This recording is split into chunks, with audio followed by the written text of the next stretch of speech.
मित्रों, मनुष्यों के लिए जीवन मरण एक रहस्यमयी यात्रा है। ये किसी को भी पता नहीं होता कि शिशु का जन्म कब होगा या फिर किसी व्यक्ति की मृत्यु कब होगी। लेकिन सबके मन में ये सवाल जरूर रहता है कि आखिर मृत्यु से पुनर्जन्म तक की यात्रा होती कैसे है। तो आज की हमारी इस प्रस्तुति में हम आपको इसी बारे में विस्तार से बताएंगे। मित्रों, उपनिषदों के अनुसार एक क्षण के अगर कई भाग कर दिए जाए, उससे भी कम समय में आत्मा एक शरीर को छोड़कर दूसरे शरीर में प्रवेश कर जाती है और ये सबसे कम समयावधि है। वहीं सबसे ज्यादा समयावधि 30 सेकंड की मानी गई है। लेकिन पुराणों के अनुसार ये समय लंबा भी हो सकता है, 3 दिन, 13 दिन, सवा माह या फिर सवा साल में। वहीं अगर कोई आत्मा नया शरीर धारण नहीं कर पाती, वो मुक्ति के लिए इस पृथ्वी पर ही भटकती रहती है। स्वर्गलोक, पितृलोक या फिर अधोलोक में रहकर अपना समय व्यतीत करती है। अब सूक्ष्म शरीर को धारण किए हुए इस जीवात्मा का स्थूल शरीर के साथ बार बार नाता टूटना या फिर बनना ही पुनर्जन्म कहलाता है।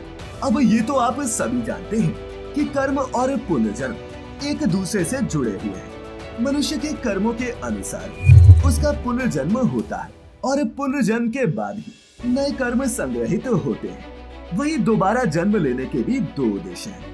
पहला ये कि व्यक्ति अपने जन्मों के कर्मों के फल का भोग करता है, जिससे वो उनसे स्वतंत्र हो जाता है, और दूसरा ये कि इन भोगों से अनुभूति प्राप्त करके नए जीवन में इनके सुधार का उपाय ढूंढे, ताकि बार बार जन्म लेकर आत्मा विकास की तरफ बिना रुके बढ़ती जाए और आखिर में सभी अपने कर्मों द्वारा जीवन का क्षय करके मुक्तावस्था को प्राप्त हो।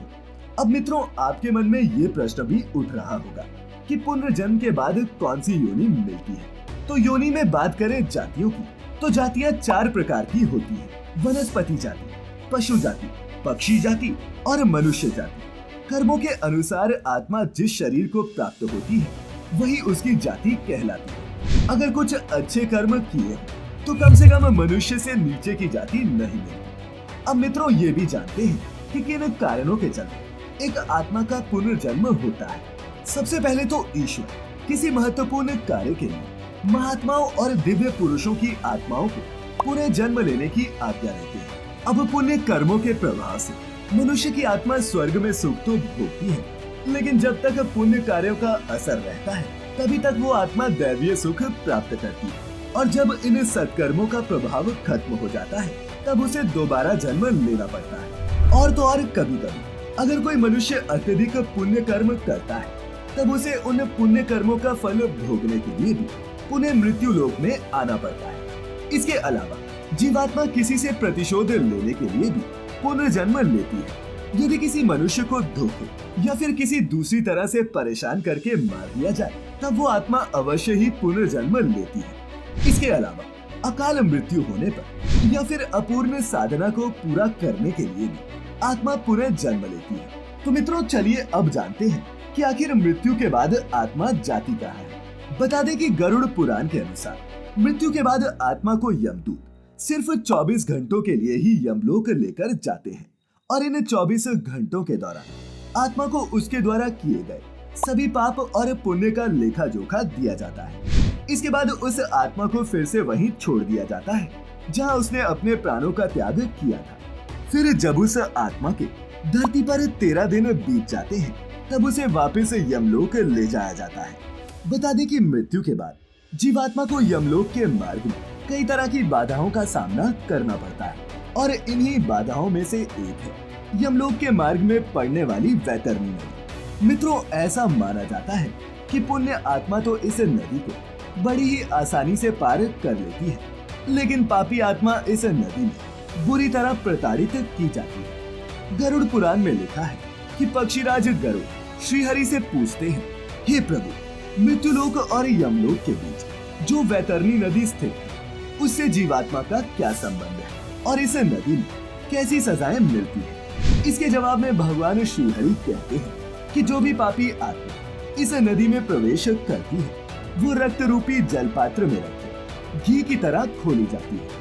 इस नदी का रक्त रूपी जल कीटाणुओं और वज्र के समान सूंड वाले जीवों से भरा होता है। साथ ही ये नदी घड़ियाल, मगरमच्छ और इसके जैसे अनेक हिंसक और मांस खाने वाले जलचरों से भरी होती है। नदी में जैसे ही कोई पापी आत्मा प्रवेश करती है तो वो 12 सूर्य की गर्मी के बराबर तपने लगती है। इस महाताप में पापी चिल्लाते हुए करुण विलाप करने लगता है और जब ताप उससे बर्दाश्त नहीं होता तब वो दुरात्मा उस भयंकर रक्त रूपी जल में डुबकी लगाने लगती है। मित्रों, जिन लोगों ने अपने जीवन में पाप किए होते हैं उन्हें नरक भेजा जाता है।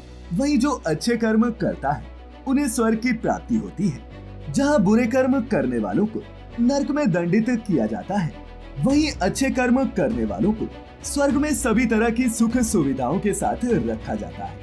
वहीं 13 दिन बीत जाने के बाद जब आत्मा को वापस यमलोक ले जाया जाता है तब उसके कर्मों के हिसाब से उसे 4 लोकों में से किसी एक में भेजा जाता है, जिनमें से पहला है ब्रह्मलोक, दूसरा है देवलोक, तीसरा है पितृलोक और चौथा है नरकलोक। सबसे पहले बात करें ब्रह्मलोक की, तो इसमें वो पुण्य आत्माएं पहुंचती हैं जिन्होंने योग और तप करके मोक्ष प्राप्त कर लिया।